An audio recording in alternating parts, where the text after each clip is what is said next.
ಸುಬ್ರಹ್ಮಣ್ಯದಲ್ಲಿ ಮಡೆ ಸ್ನಾನ ದೃಶ್ಯ ಚಿತ್ರೀಕರಿಸುತ್ತಿದ್ದ ಮಾಧ್ಯಮದವರ ಮೇಲೆ ಹಲ್ಲೆ ನಡೆದಿದೆ.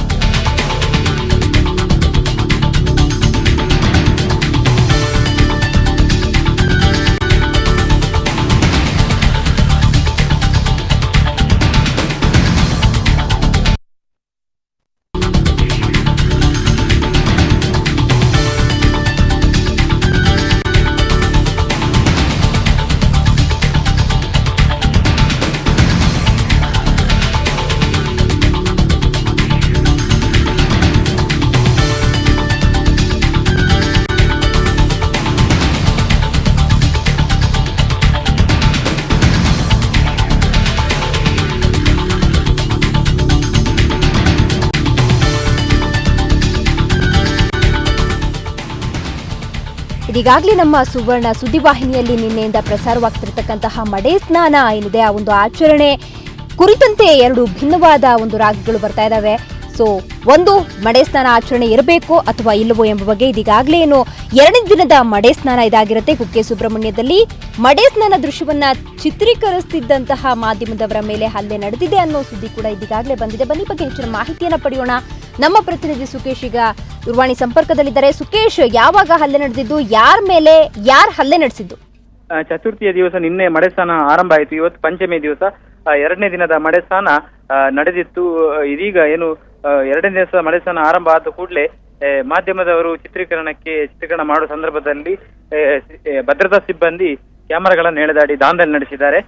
ಕೆಲವು ಮಂದಿ ಪತ್ರಕರ್ತರ ಮೇಲೆ ಕೂಡ ಏನು ಹಲ್ಲೆ ಕೂಡ ನಡೆಸಲಿಕ್ಕೆ ಮುಂದಾಗಿದ್ದಾರೆ.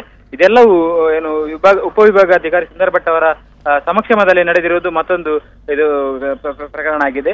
ನಿನ್ನೆ ಏನು ಶೂಟಿಂಗ್ ಮಾಡ್ತಿರುವ ಸಂದರ್ಭದಲ್ಲೇ ಏನು ಆವರಣದಲ್ಲಿರುವ ಒಂದು ಕೆಲವು ಬ್ರಾಹ್ಮಣರು ಈ ಬಗ್ಗೆ ಒಂದು ಅಪಹಾಸ್ಯದ ರೀತಿಯಲ್ಲಿ ಮಾತನಾಡುತ್ತಿದ್ದದ್ದು ನಾವು ನೋಡಿದ್ದೇವೆ. ಆದ್ರೆ ಇದು ಎರಡನೇ ದಿನದ ಒಂದು ಒಂದೆಜ್ಜೆ ಮುಂದೆ ಹೋಗಿ ಅವರು ಹಲ್ಲೆ ಮಾಡುವ ಮಟ್ಟಕ್ಕೂ ಕೂಡ ಬಂದಿದ್ದಾರೆ. ಅದರ ಕ್ಯಾಮರಾದ ಸ್ಟ್ಯಾಂಡ್ ಅನ್ನು ಕೂಡ ಎಳೆದಾಡುವ ಜೊತೆಗೆ ಪತ್ರಕರ್ತರ ಮೇಲೆ ವೈಯಕ್ತಿಕ ಹಲ್ಲೆಗೂ ಕೂಡ ಮುಂದಾಗಿದ್ದಾರೆ. ಇದು ನಿಜಕ್ಕೂ ದುರದೃಷ್ಟ ಅಂತಲೇ ಕೇಳ್ಬೋದು.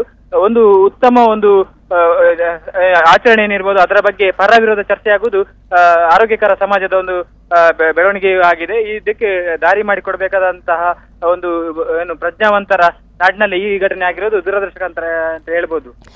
ಅಲ್ಲ ಸುಕೇಶ್, ಉಪವಿಭಾಗಾಧಿಕಾರಿ ಎದುರಿಗೆ ಭದ್ರತಾ ಸಿಬ್ಬಂದಿ ಹಲ್ಲೆ ನಡೆಸಿದ್ರು ಅಂತ ಹೇಳ್ತಿದ್ದೀರಾ. ಉಪವಿಭಾಗಾಧಿಕಾರಿ ಆ ಸಂದರ್ಭದಲ್ಲಿ ಯಾವುದೇ ರೀತಿ ಆದೇಶವನ್ನು ಹೊರಡಿಸಿಲ್ವಾ?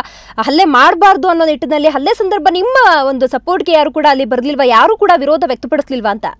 ಉಪವಿಭಾಗಾಧಿಕಾರಿ ರವೀಂದ್ರ ಭಟ್ ಮೂಕ ಪ್ರೇಕ್ಷಕರಾಗಿದ್ರು. ಈ ಸಂದರ್ಭದಲ್ಲಿ ಅವರು ಯಾವುದೇ ಒಂದು ಭದ್ರತಾ ಸಿಬ್ಬಂದಿಯನ್ನು ತಡೆಯುವ ನಿಟ್ಟಿನಲ್ಲಿ ಯಾವುದೇ ಕ್ರಮಗಳನ್ನು ಕೂಡ ಕೈಗೊಳ್ಳಿಲ್ಲ. ಅವರು ಸುಮ್ಮನೆ ಇದ್ರು. ಜೊತೆಗೆ ಇದು ಅವರ ಮೌನ ಭದ್ರತಾ ಸಿಬ್ಬಂದಿ ಅವರ ಏನು ಅವರ ಕಾರ್ಯಾಚರಣೆಗೆ ಒಂಥರ ಪ್ರೋತ್ಸಾಹ ಸಿಕ್ಕಿದಾಗಿಯೂ ಆಯಿತು.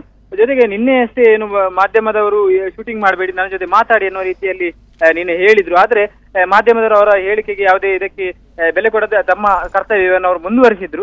ಆದ್ರೆ ಇವತ್ತು ಅವರ ಸಮ್ಮುಖದಲ್ಲಿ ಈ ರೀತಿ ಘಟನೆ ನಡೆದದ್ದು ಒಂಥರ ಅವರ ಒಂದು ಏನು ಇಂಡೈರೆಕ್ಟ್ ಡಿಸಿಷನ್ ಅಂತಲೇ ಹೇಳಿರ್ಬೋದು. ಅಥವಾ ಏನು ಭದ್ರತಾ ಸಿಬ್ಬಂದಿ ಈಗ ಏನು ಕಾರ್ಯಾಚರಣೆ ಮಾಡಿದ್ದಾರೆ ಅಲ್ಲೇ ಮುಂತಾದ ಇದಕ್ಕೆ ಮುಂದಾಗಿದ್ದಾರೆ. ಇದೆಲ್ಲವೂ ಉಪವಿಭಾಗಾಧಿಕಾರಿ ಸುಂದರ್ ಭಟ್ ಅವರ ನಿರ್ದೇಶನ ಮೇರೆ ನಡೆದಿರುವುದು ಎನ್ನುವುದು ಸ್ಪಷ್ಟ ಆಗ್ತಾ ಇದೆ. ಓಕೆ ಸುಕೇಶ್, ನಿಮ್ಮೆಲ್ಲ ಮಾಹಿತಿಗಾಗಿ ಧನ್ಯವಾದ.